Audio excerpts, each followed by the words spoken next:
স্বাধীনতা অর্জনের চেয়ে স্বাধীনতা রক্ষা করা কঠিন। আর স্বাধীনতা রক্ষা করার প্রথম এবং প্রধান মূলমন্ত্র হচ্ছে জাতীয়তাবাদ চেতনা। তো যে জাতি জাতীয়তাবাদ চেতনা থেকে বিচ্যুত হয়ে যাবে, তাদের স্বাধীনতা অচিরেই হনন হয়ে যাবে। এটাই হচ্ছে নিয়ম। মুক্তিযুদ্ধের পর থেকেই মানুষ যতটুক মুক্তিযুদ্ধের চেতনা ধারণ করছে, ততটুক যদি জাতীয়তাবাদের চেতনা ধারণ করত, তাহলে বাংলাদেশের অবস্থা এরকম কোনো সময় হইতো না।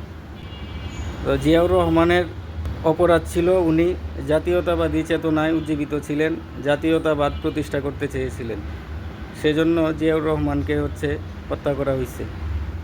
তদ্রূপভাবে কিছুদিন আগে শরীফ ওসমান হাদি ভাইও জাতীয়তাবাদ চেতনায় উজ্জীবিত একজন মানুষ ছিলেন, বিপ্লবী একজন মানুষ ছিলেন।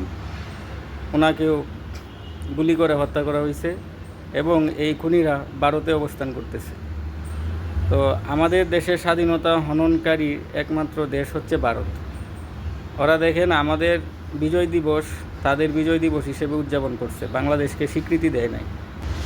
ভারতপ্রেমী যারা আছে তারাই হচ্ছে সত্যিকার অর্থে রাজাকার।